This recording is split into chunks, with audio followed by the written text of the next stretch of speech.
ప్రపంచ దుఃఖంతో ముడిపడి ఉంది, ప్రజల బాధలతో ముడిపడి ఉంది. ప్రభుత్వాలు వ్యవహరించే తీరు, ప్రభుత్వాలు నడుచుకుంటున్నటువంటి తీరు, వాళ్ళు చేసే పని విధానంతో ఇలా మల్లేష్ అన్న మరణం ముడిపడి ఉంది. మనం ఆ కోణంలో అర్థం చేసుకోవడం కోసం ప్రయత్నం చేయాలి. ఇవాళ మల్లేష్ అన్న మరణం ఈ ఒక్కటే, కానీ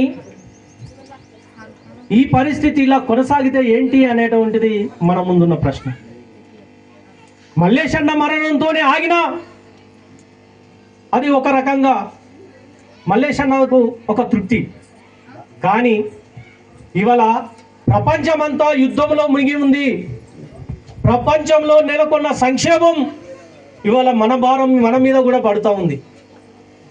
ఇవాళ ప్రపంచమే కాదు, ప్రపంచము మొత్తం కూడా ఇవాళ అమెరికా, అటు ఇరాను, ఇరాకు, అన్ని దేశాలు ఒకరి మీద ఒకరు బాంబులు వేసుకున్నట్లు మునిగిపోయి ఉన్నాయి. ప్రజల బాధలు వాళ్ళకు పడతలేవు. గ్యాస్ బంద్ అయింది, పెట్రోల్ బంద్ అయింది, డీజిల్ బంద్ అయింది. ఎక్కడికక్కడ సంక్షోభం నెలకొన్నది. అంతే కదా, ఒక దేశం ఇంకో దేశం మీద బాంబులు వేస్తే శ్మశానమే, ఇంకేం లేదు. మొత్తం శవాల దిబ్బల్లాగా ఆ దేశాలన్నీ మునిగిపోయినాయి. అట్లనే భారతదేశం కూడా, ఇలా భారతదేశ ప్రభుత్వం కూడా ఏం చేస్తుంది, ఇలా ఈ దేశం కూడా అంతర్యుద్ధంలో మునిగి ఉంది. ఈ దేశంలో ఈ ప్రభుత్వము, మనము ఓట్లేసి గెలిపించుకున్నటువంటి ప్రభుత్వాలు ఇలా ఎవరైతే ఓట్లేశారో అలాంటి వాళ్ళ మీదనే బాంబులు వేయడానికి సిద్ధంగా ఉంది. అలాంటి వాళ్ళ మీదనే యుద్ధం ప్రకటించింది. ఇవాళ భారతదేశం అంతర్యుద్ధంలో ఉంది. ఒక పక్క ఆదివాసులను నక్సలైట్ల పేరు మీద, ఏరువేత పేరు మీద ఇవాళ మొత్తం ఆదివాసి పల్లెలను అన్నిటిని కూడా భస్మీ పటలం చేస్తూ ఉంది.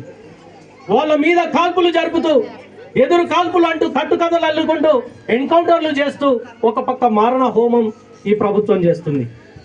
ఇవాళ మన బాధలు కానీ, మన గోసలు కానీ ఈ ప్రభుత్వాలు పట్టించుకునేటువంటి పరిస్థితుల్లో లేవు. వాళ్ళకు కావాల్సింది ఏంటిది, ఇవాళ మనం కూర్చున్నటువంటి ఈ భూమి కింద ఉన్నటువంటి వనరులు కావాలి. ఈ భూమి లోపల ఉన్నటువంటి బొగ్గు వాళ్ళకు కావాలి. ఇక్కడ ఉన్నటువంటి అడవులు కావాలి. ఈ అడవులలో ఉన్నటువంటి బాక్సైట్ వాళ్ళకి కావాలి, బంగారం కావాలి, ఇనుము కావాలి.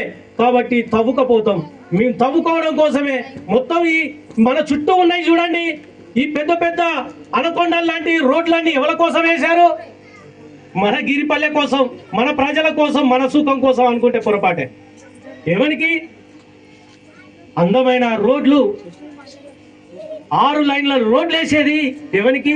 ఇక్కడ ఉన్నటువంటి బొగ్గును తవ్వకపోయి కార్పొరేట్ కంపెనీలకు గంపగుత్తగా అమ్ముకుంటే ఇవాళ వాళ్ళు, వాళ్ళ పిల్లలు, వాళ్ళ తరతరాలు తిన్నా తరగకుండా వాళ్ళ ఆస్తులు సంపాదించుకోవడం కోసము వాళ్ళు ఈ పనులు చేస్తున్నారు. వాళ్ళకు మనం ఒకేసారి గుర్తుకొస్తాం, ప్రతి 5 ఏళ్ళకోసారి గుర్తుకొస్తాం. ఓట్లప్పుడు మాత్రమే మళ్ళీ ఈ గిరిపల్లె యాదికి వస్తుంది, ఈ మల్లేశం యాదికి వస్తాడు.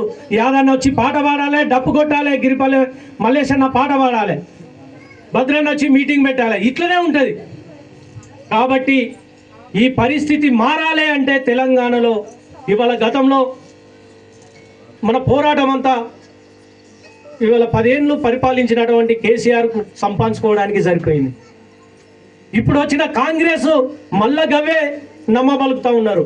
10 ఏళ్ళు వాళ్ళు నమ్మబలికిరు, ఇగ చేస్తాం, అగ చేస్తాం, కళాకారులకు ఉద్యోగాలు ఇస్తాం, విద్యార్థులకు ఉద్యోగాలు ఇస్తాం. ఉద్యోగాలు వచ్చినాయా?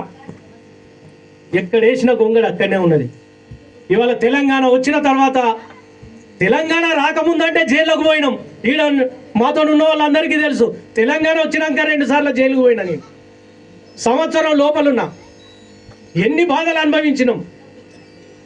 తెలంగాణ వచ్చినాక కూడా మనం ఈ బాధలు అనుభవించుకుంటా, అటు పిల్లగాళ్ళకు చూస్తే ఉద్యోగాలు రావు, ఇటు మన ఏది వ్యవసాయం చేసుకుందామంటే భూములు లేవు. ఏం చేయాలి, ఏం చేసి బతకాలి అనేది తెలంగాణలో పెద్ద ప్రశ్న. పని చేసుకొని బతుకుదామంటే పని లేదు, భూమి లేదు, అటు ఉద్యోగం లేదు, ఉపాధి లేదు. మరి మన మీద వసూలు చేస్తున్నటువంటి, మన మీద మనం కడుతున్నటువంటి పన్నులన్నీ కూడా కోట్లాది రూపాయలు ఎవరి పాలవుతున్నాయి అనేటువంటిది ప్రజలుగా మనం అర్థం చేసుకోవాలి. ఇవాళ ఏమైతా ఉంది, మనం ప్రతి 5 ఏళ్లకో 3 ఏళ్లకో ఓసారి ఎన్నికలు వస్తే ఆ పార్టీ ఈ పార్టీ అని చెప్పేసి వాడు మంచోడు కాదురా, వీడు మంచోడు కాదురా, వాడు 2000 ఇచ్చిండు, వీడు 3000 ఎత్తాడు, వీనికి ఇద్దాము, ఇదే ఆలోచన చేస్తున్నాం. కానీ ఎవడు మన బతుకులను మారుస్తాడు, ఎవడు మన కోసం ఆలోచన చేస్తున్నాడు, ఎవరిని గెలిపించుకుంటే ఇవాళ మనకు నిజమైనటువంటి మన అవసరాలు తీరుతాయి, మన ఆకాంక్షలు తీరుతాయి అనేది ఎప్పుడన్నా ఆలోచన చేస్తున్నామా?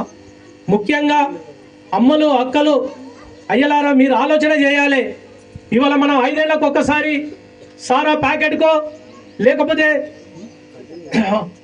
ఒక కోటర్కో లేదా ఓ 2000 రూపాయలకో మన ఓటును మనం వేసి వాళ్ళని గద్దెనెక్కించినాక మళ్ళీ వాడు ఏదైతే పెట్టుబడి పెట్టిండో, అంతే కదా, మనం వ్యవసాయం చేస్తే ఏం చేస్తాం, వ్యవసాయం చేస్తే ఏం చేస్తాము, పెట్టుబడి పెడతారా, పెట్టుబడి పెడతాం కదా.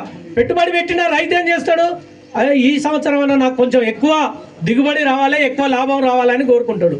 మరి ఎన్నికలలో ఎలక్షన్లలో పైసలు పెట్టిన ఎంపీటీసీ కావచ్చు, జడ్పీటీసీ కావచ్చు, ఎమ్మెల్యే కావచ్చు, ఎంపీ కావచ్చు, వాడు ఇలా 10 కోట్లు పెట్టిండు, 50 కోట్లు పెట్టినోడు 100 కోట్లు ఆశిస్తాడా లేదా? అంటే ఎన్నికలు అనేటివి వ్యాపారం అయిపోయినాయి.